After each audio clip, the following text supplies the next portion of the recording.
Hello, everybody, and welcome to Framing Leadership. I'm Todd Billingsley, and I have a special guest today, BJ Jones. BJ, welcome to Framing Leadership. TV, what's up, my man? Man, it's all good. It's great to have you here. I know that we're going to be excited to hear from you and, the things that you have to say about leadership. But before we get started, I just want to take people through kind of where you're at and where you've been over the last few years and where we got to know each other. So, you're currently the Chief Commercial Officer at NewAmesterdam Pharma. Congratulations on that new role. Thank you. You were the Chief Commercial Officer at Biohaven, where you and I worked together along with a cast of other fantastic characters. You were the VP of Sales and Commercial Operations at Takeda, the VP of Sales for U.S. Diabetes at AstraZeneca, the VP of Sales for Boehringer Ingelheim, and that's where I met you and we worked together. You also, you also served our country, so I want to thank you for that. You got your BS from the United States Air Force Academy. You have an MS in Industrial Engineering from Texas A&M University. My son is a industrial engineer who went to Auburn, so kindred spirits there. And you have an MBA from Stanford School of Business. So, well-rounded, BJ. Nice work, my friend. Listen, I've been blessed, man. That's all there is to it. Well, like I said, it's great to have you on Framing Leadership. Just kind of walk me through your leadership journey. And was leadership something that was always interesting to you, or did you stumble upon it through your time, at the Air Force Academy and playing football and the other things that you've done in your life? Yeah, it's a good question. I think I've stumbled into a lot of things that are going well into me because I'm just not smart enough to get ahead of it, to be honest with you. But as you mentioned, I played team sports most of my life, certainly coming up. And you see and participate in what are, strong teams that actually excel, and you're always striving to be on a high performing team of some sort, right? And really kind of do well. And you see leaders, not only coaches, of course, but captains of teams, right? And you see leaders that sit and work amongst us, right? And you kind of see that. But I think when I was younger, I just didn't realize what that was. Is that leadership or not? I wasn't really, aware. But I'll tell you what, you mentioned that I went to the Air Force Academy, and day one when you jump in that place, they describe themselves as a leadership laboratory, not just Air Force, but in any military academy, really a leadership laboratory, and you see it in everything that you do. And there's this kind of myth of leadership in the military where people think that, well, because you have, this governance and these ranks, is that, if somebody's above you, they just tell you what to do and you just do it. That's right. Just not the way human beings are, right? So it doesn't work that way. And especially within the military, I think you have to earn your rank, of course, but you earn respect, you earn followership through that as well. And all those things are transferable for sure, right? And so I think that's really, it's an important thing that I learned along the route. And I'll tell you, in basic training, that was, a clear learning opportunity for me, where upperclassmen are in your grill and yelling at you all the good time. But I remember a specific upperclassman challenged me and said, listen, it pulled me aside, I don't know, halfway through, 2 weeks in, something like that, and said, yeah, you're in good shape and you're kind of, performing well and winning races and all those good things. But what about your classmates? What about your roommate? Where are they, in this whole thing? And truly challenged me and made me think about, what, I'm not succeeding in redefining success in some sense, right? It's not success if I'm the only one crossing the line. Yeah. Right? That's the way it's been in my team orientation. That's the way it is here. And so, honestly, it changed my perspective dramatically. I think in that moment and going forward, I started to think about this. What does servant leadership really mean? Yeah. Right. And servant leadership to me, again, means it's not about me.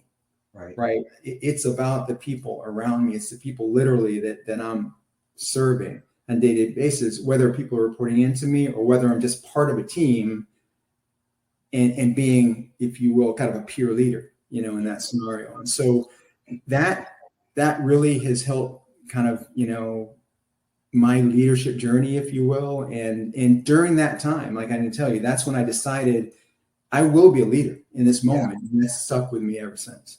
Yeah. Well, what an awesome story. I mean, but you can, anybody who's worked with you or for you has seen that, it's something that you display. And I think that's why people are gravitated towards the teams that you build. I mean, it's just it's interesting. I worked with you at BI, and then I know you moved on to a couple other places, and and you along with Chris, and you guys have built this team. And then I know people were reaching out like, man, you got to come to Biohaven. You got to come to Biohaven. And I said, I better look at this place. And then just when I got there, the energy, the entrepreneurial spirit, but the camaraderie and the mindset around it's we, not me. I mean, you live that when I work for you, you definitely live that, and why people, I think, gravitate to your leadership style. But going back and telling that story about that moment in time when somebody said to you, like, hey, BJ, it's not about you. It's about pulling others up and finding their opportunities to help you. It's together we're better, and that's the mindset I think you consistently deliver. So when you think about that leadership style, how is that? You talked about high performance. How have you kind of tried to bring that into the leadership that you've had within the pharma industry? I think about BI, I think about Biohaven, how have you pulled through? And then I'd like to follow up, and how have you built teams and leaders that help you do that? Yeah. It's directly applicable. Like everything I learned in the military is directly applicable to, our business and what it is we do on a daily basis. And I would suggest it's directly applicable to any space where human beings exist, right? Because, at the end of the day, it's, how do you become like a good, strong leader where people are willing to follow? Well, I think, at the base, at the heart of it, it's about trust, kind of just developing trust with people, right? If folks actually believe that you care about them and you have their best interest at heart, I don't know, they tend to say pretty good place to start, BJ. I know, exactly, right? You know what I mean? And I think it's a big deal, and I think it's something that people just they're receptive to, and I think it speaks to them, right, in their heart. And I know we'll get into culture later, but I think it's one of those things where directly applicable from that leadership style. And again, I'm not sure, I haven't worked in every different industry, but I can share. I think it works regardless of where you are. Like if you carry leadership principles forward, right, around caring for others, around essentially, again, what is this kind of servant leadership mentality and approach? I think it people just respond well to that because they know, they're being cared for.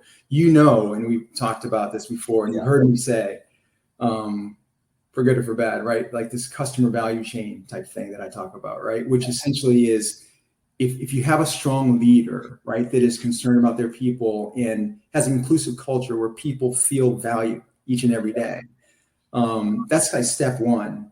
Yeah. But if you have that, it creates an environment where people feel really engaged. Right. You have highly engaged people. So they're excited about getting out of bed every morning, getting into the field or getting into the office or getting into whatever it is that they do on a daily basis, because they feel as though what it is that they're doing makes a difference. Right. And that they're valued by their leaders, right? So that's a big deal. Now you have engaged employees. If you have engaged employees, it tends to create what is a very positive customer experience. Because if you have happy and pumped employees, they tend to respond, right? And then make customers feel really good about their experience. And if indeed you're able to do that with a good customer experience, it will translate into outstanding business results, right? Yeah. That is it's a progression, and you can't skip. Right. Like if you frankly have raggedy leaders who really care about themselves only, right? And not about their people, like you're going to have some puts and takes with people who really feel good about what they're doing or not. So they're not wholly engaged. And then they're going to feel bad at times. So they're not going to, engage their customers well. And you will not have optimal business results, right? It just won't work. And so I've kind of, in some sense, kind of lived by that principle. I really think, look, culture to me is a business driver. It's not a nice to have or some frilly thing that, people only think about when, businesses are in good times. Yeah. Or when the culture report's going to come up and that survey is going out. Oh, yeah, right. Exactly. Right. Which happens. Yeah. Right? I've been in that situation. Yeah. It's a challenge really to create, an environment where people can be the best of themselves, right? But in harmony, right? And that's the key, because it's got to be aligned, and it's got to be high commitment around communication, because people have to feel as though they're kind of on the in. But it helps you build trust. It helps you align those individuals around what is a shared goal. And I think that's key, right, to success. Absolutely.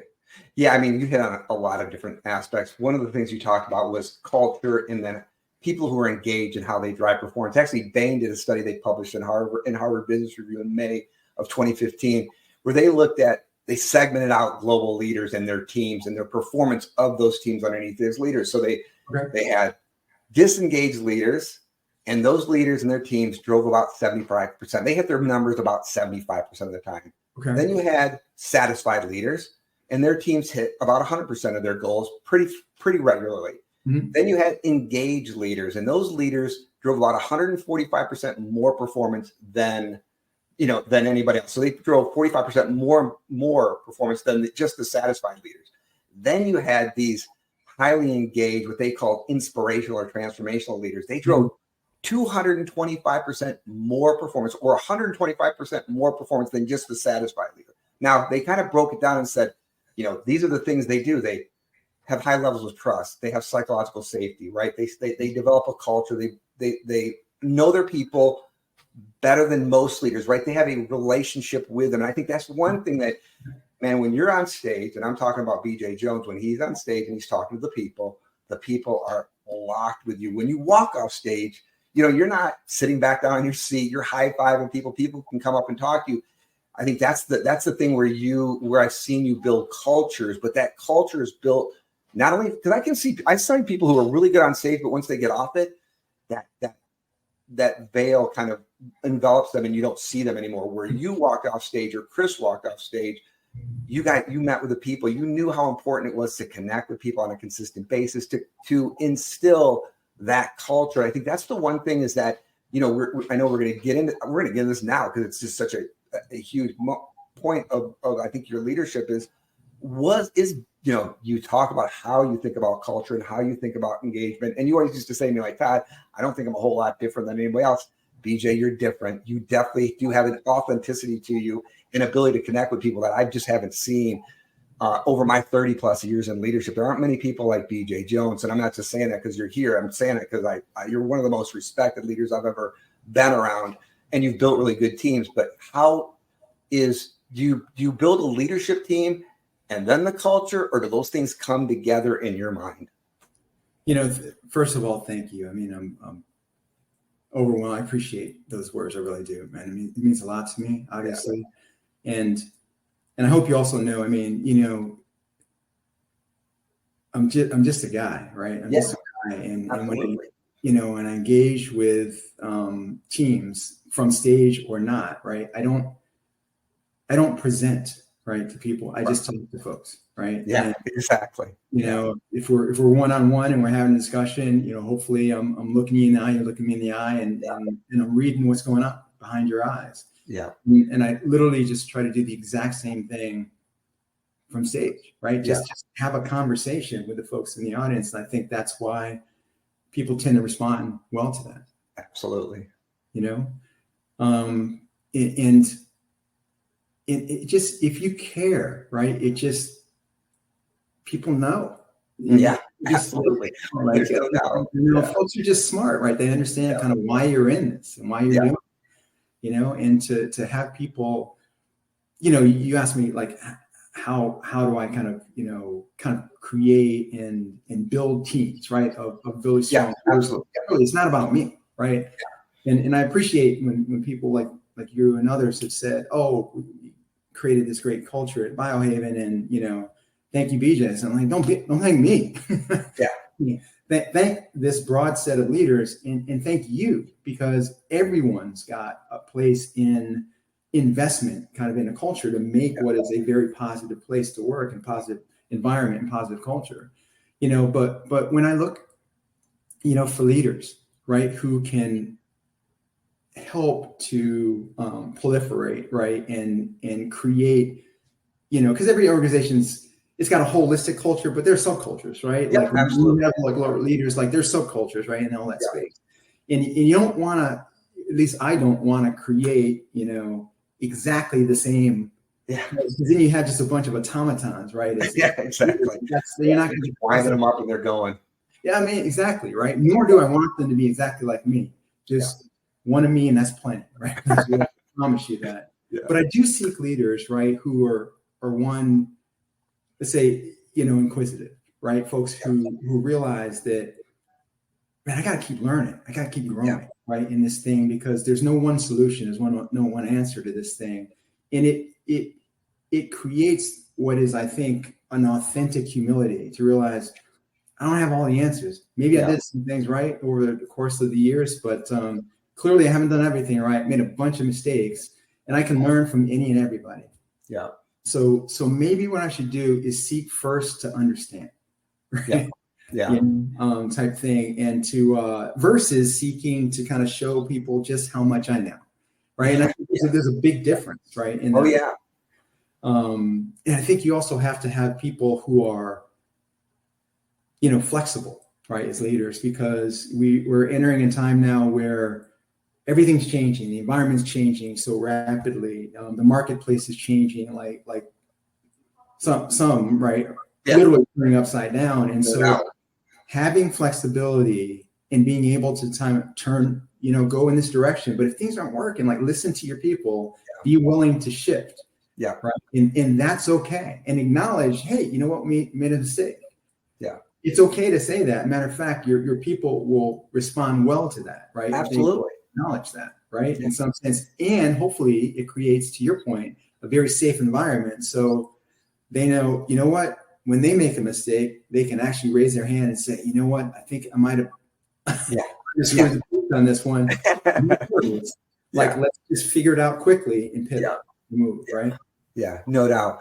A couple of things that you hit on that remind me, one of McChrystal's book, Team of Teams, General McChrystal's book, Team of Teams, right? You kind of hit on that mindset of, and I think it goes back to what your early explanation of that time at the Air Force Academy, where now you're looking at, it's not my culture, it's an accountability of our culture. And I think that's the thing you instill with people. And he would say, if anybody read Team of Teams, right, he kind of talked about, like, hey, I'm not going to hold on to information. I'm going to share information because I believe that people can take that information, just think about it critically, and help me come up with a better plan, right? Or use that information that will help me deliver a strategy that maybe I couldn't think of. And I think that's what you said, authentic humility, that I think leaders have to have, especially in such a VUCA environment that we live in, the amount of volatility, uncertainty, complexity, and ambiguity that we sit in right now. If a leader thinks they have all the answers, wow, they're going to find out pretty quickly that they don't, and that they're really, to your point, and I think you also have this mindset of a caretaker. I always call it stewardship.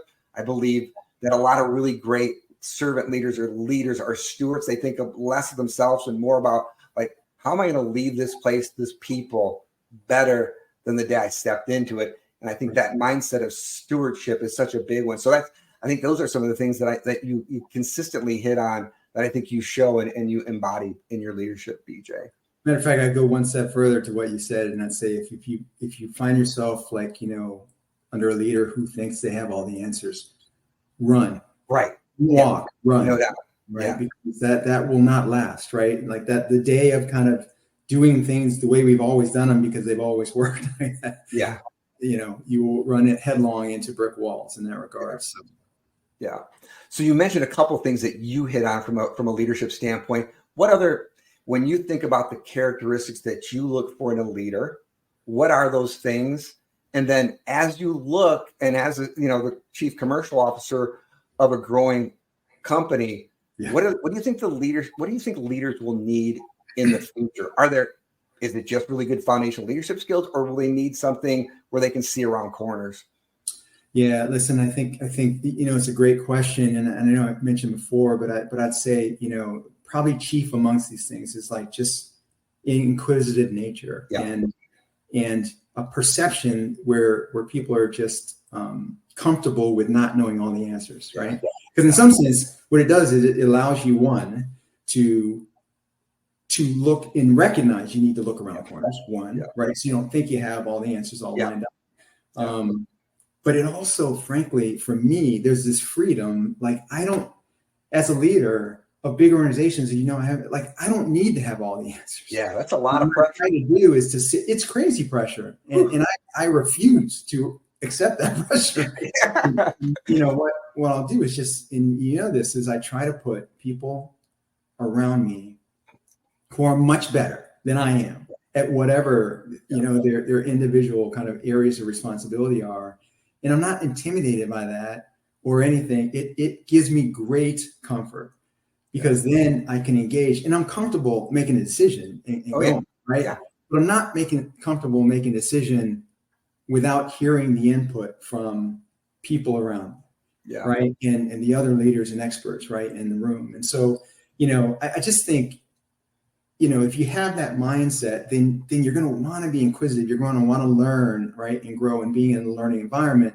I think another thing I'd say is resiliency. Like leaders have to be resilient in future because I'm telling you, what will happen is you got to be okay with setbacks. Yeah. Because you will not be successful in all things, and that's okay. Yeah. Right. And it's okay for you as a leader. It's also okay for your people, and they've got to recognize that. Otherwise, nobody's going to have an incentive to appropriately take what are informed risks, right? And do the right things to get ahead. They will kind of line up and do what they think is the least amount that won't get them in trouble, right? And that's not a winning solution. And we've all been in environments where people are a little bit more running scared than running towards success. Yeah. Right?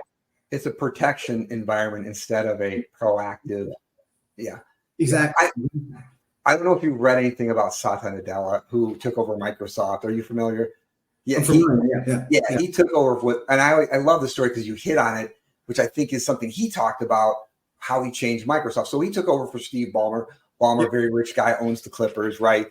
Did okay, but worth a couple $1 billion, BJ. That's We're on our way. TV. But Satya Nadella took over Microsoft. He said, they stagnated under that leadership because he walked in. He felt like he walked into a know-it-all culture. Like when he walked into a room, people were not trying to solve problems. They were trying to say, "Hey, I got it. I'm the smartest dude in the room. I don't need your input. I'm going to tell you what I think we need to do." And he said, what I had to change really immediately, it's something you talked about from a culture standpoint, is I had to change it into a learn-it-all culture. How do we start to drive curiosity and learn? So he brought in Carol Dweck, who wrote the book Mindset from Stanford University, right? To talk to other people about, hey, it's not about what you know, because what you know only works maybe now, but it doesn't work in the future. Right. And if we don't start to learn it all, then we're not going to innovate. And his stock price when he took over Microsoft was somewhere around $45 a share. I think if you look now, I think it's somewhere around $330 a share. But that stock rose to almost $200 a share and surpassed Apple like within maybe 7 years of him taking over the CEO of, maybe less than that, of him taking over Microsoft CEO. But just that whole, to your point, that it's when it drives psychological safety, it drives this idea of, hey, failure is okay if we learn from failure. If we have a post-mortem about what took place, why it happened, what did we learn that we can use so we don't make that same mistake, but what things do we need to shy away from in the future so we don't make that same mistake? I mean, I think that's a huge part of a culture, especially to your point, as we move into such a volatile and uncertain time as businesses change and regulatory changes. Having people to say, I don't need the pressure of having to know everything. That's why I hire smart people to tell me, like, what do you think I should look out for? What do you think? What solutions or ideas do you have? I think that did permeate, and that's why I said when I walked into Biohaven, that entrepreneurial spirit, right? That mindset around, hey, we're all shareholders. Like, what do you think we could do to help? Even when we went through the transition of being bought by Pfizer, Mhm. people still leaned in, man. Yeah. People were leaning in. They weren't leaning out going like, hey, I'm going to see where the chips fall. It's like, I always tell people like that mindset, why don't you figure out where the chips fall for you that works out best and what worked out best for the company? That's where you want the chips to fall. You don't just want the chips to fall and then try to pick them up. You want to go like, hey, how do I get in front of this? You know what I mean? No, I know exactly what you mean. And that's very true. Listen, like, we're all human beings, right? And human nature is it's interesting, a lot of nuances, clearly, right? But I mean, there's some simple things like, people were wired to basically we want to be needed, right? And we want to bring value, right? On a consistent basis. And we want that value acknowledged. Yeah, absolutely. It doesn't have to be, mammoth in some big, ostentatious way. It can be in simple engagements, right? Like throughout. And that, again, it speaks to kind of the environment. And here's another thing I look for in leaders, man. Yeah. To kind of round it out, is I say, and this is going to sound a little squishy, but like it's true, is that I look for people who care. Yeah. Now, yes, they have to have a history of success and performance. I mean, clearly that's just to get in the door type thing. They have to be folks who actually are fired up and passionate and all those good things, right? That's exactly what. But let's be clear. Like, I also look for people who care about someone other than themselves, right? Yeah. And I'm looking for people who are not afraid, basically, to say, you know what, I love my people. Yeah. Because that is going to create a dynamic that's it's people, you mentioned before, it's people who are not afraid to invest in their folks, invest in their teams. Like, understand your folks, like figure out what makes them tick. Like, what do I need to do to support you in whatever you're desiring, what is, as long as it's aligned with what our business objectives, right? Yeah. You're going to get that out up front. But, people, they just want to know that they're creating value every day. When they get up, they're doing something that makes a difference, and that difference is value. Yeah. And I think, leaders are the ones who can actually do that. And frankly, I'll say peer leaders as well, because it doesn't even have to be somebody underneath you, but peer leaders as well. Yeah, I was just having that discussion with somebody around culture and how to build high performance teams. And it's, Krzyzewski used to always talk about, yes, I was a very good coach and I won a lot of games. But if you look at the people on my team, right, the Christian Leitners and the Bobby Hurleys and those people, those cats are the ones, the team captains are the ones who kept people accountable to the standard. Absolutely. Right. And you were talking about, that's where that mindset around your accountability from the Air Force came in. It's like that accountability helps the standards not to erode. It even increases the standard within the organization or within the team. Well said, man. Well said. And again, you've heard me say this a million times, right? It's that balance of empowerment and accountability, right? Yeah. That's the balance that I think is the right one, and helps you get to what is that optimal outcome, because people are happy to be empowered about things, right? Yeah. But what they don't want is to be held accountable for decisions you're making, right? That's the imbalance. It doesn't work so well, right? Yeah. So, and there are some who are very happy to be empowered, but they want no accountability. So those can work somewhere else. Yeah. But in our organization, in our environment, right, where we're creating what is a high performance culture, people should be happy to take ownership. And you mentioned this earlier, right? And be empowered. And also very happy then, because they were able to make the decisions, to be held accountable on the other side. Right. Right. Accountability is not, it's not a 4-letter word the way some people think it is. Oh, absolutely. Yeah. I mean, it speaks to Daniel Coyle's book, right? The Culture Code. And I love that book because he really searches like, what do the best do differently? And you kind of hit about it. And it's a fascinating look at how do the best. He looked at basketball teams. He looked at Popovich at the San Antonio Spurs when they were winning all those championships. He looked at other teams, right? The All Blacks, the New Zealand rugby team. Yes. And that's a fascinating look at success. I mean, think about that country of 5 million people, BJ. Yet for 100 years, they've been either 1 or 2 in the world in rugby. They're not even the size of New York City. They might not even be the size of borough of Manhattan. Yet for some reason, even without the huge, ability to recruit tons of talent, they instilled a culture of excellence with rugby, and they nurtured that talent. So I always used to hear people like, well, I've got to recruit different people, or I don't have the right team yet. And I would say, and I heard one coach say, and I love this because it kind of brings back your mindset a little bit that I think you instill in people is, if you took the job, you knew who the people on the team, they are your team. Like, don't look to replace your team. See how you can make your team better, right? And let's focus on your team first. Because to your point, I don't think there's anybody out there who's going like, hey, I'm going to come to work and do a bad job. Like that's my goal. That's right. right. Yeah. How have you framed the work and tied it to purpose? How have you invested in them? Do they believe that you have to your point, do you have their best, interests at heart? And I think you started this discussion with talking about servant leadership. And I mean, I did a ton of research, as you know me, over the last few years, and I actually put this into ChatGPT as well. I just to see what it would say. And I just said, if you look at what leadership styles have been shown to drive the most performance, the most engagement, the sense of belonging, and drive cultures that help people thrive. And the only two styles that have ever been shown to do that via the research are servant and transformational leadership. Wow. So you think about those two, and that's where, as I move into this new role of building out my leadership development company with Rich, Framework Leadership, we basically took the characteristics and competencies of transformational and servant leadership and tied them into what our curriculum is. Because if that's what good looks like and success leaves clues, then let's make sure that we're using the success that the research says that these are what the best leaders do. And you kind of hit on this, that it's not rocket science. It's you care about people. And I love the quote from Robert Greenleaf around servant leadership, where he says, hey, a servant leader, their job is to make people freer, wiser, healthier, and more autonomous. Right? Yeah, exactly.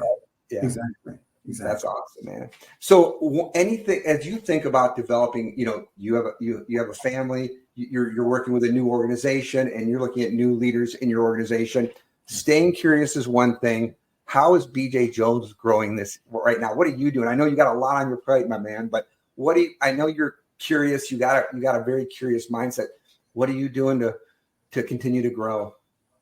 Yeah, listen, there's a lot going on, my friend. Yeah. I'm actually about 2 months into, my new role. Yeah. And there's a lot of learning. I'm getting up the learning curve, and I'm basically trying to suck up as much as I can from all of my new colleagues and the like. And it's interesting because I'm also kind of sharing with some folks that are, we're new to each other, right? We're just getting to know each other.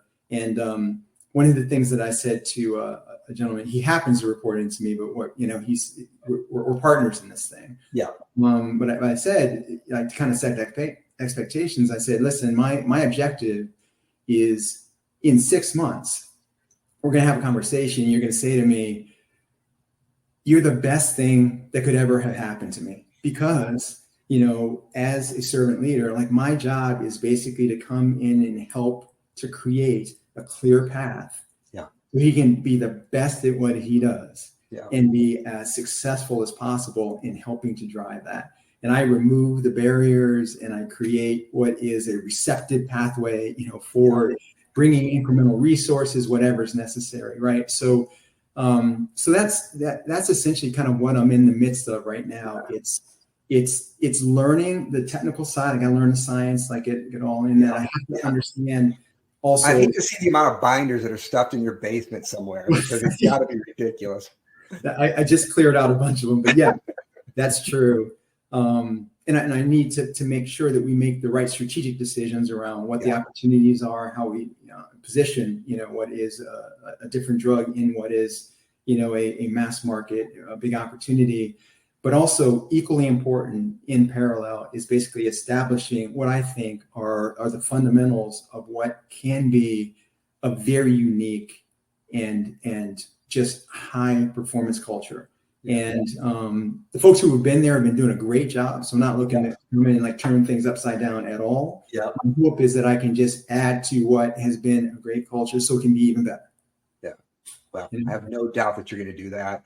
They made a wise decision bringing you on board. I know I speak for everybody who has ever worked for you, man. You're a phenomenal leader. I want to thank you for taking time out of your busy schedule to join me on Framing Leadership, because you're one of the best leaders, I'll say it again, that I've ever worked for, I've ever seen, ever witnessed. You are a servant leader at heart, BJ, and that's why people love and gravitate to you. So thank you, my man, for everything you've done for me, for everything that you've done for people who work for you, and for leaders everywhere. Well, TB, again, I'm humbled. Thank you so much. You're so gracious with that. I appreciate it. But I'm a blessed child of God, right? Is what it is, and I'm just trying to do my best every day. I make the same mistakes everybody else makes, but hopefully, I'm just invested in hopefully helping everyone succeed and do the very best they can. And I appreciate the opportunity to come on board here and engage with you and hopefully share a little bit with folks. But so excited about what it is that you're doing now, because you're literally continually investing in people, in leaders. And if you can achieve your objectives, your vision, it's going to make the world a much better place. Actually, that's not hyperbole. It's real. Thanks, man. I appreciate it. Again, everybody, BJ Jones. BJ, thank you very much again. My pleasure, bro. My pleasure.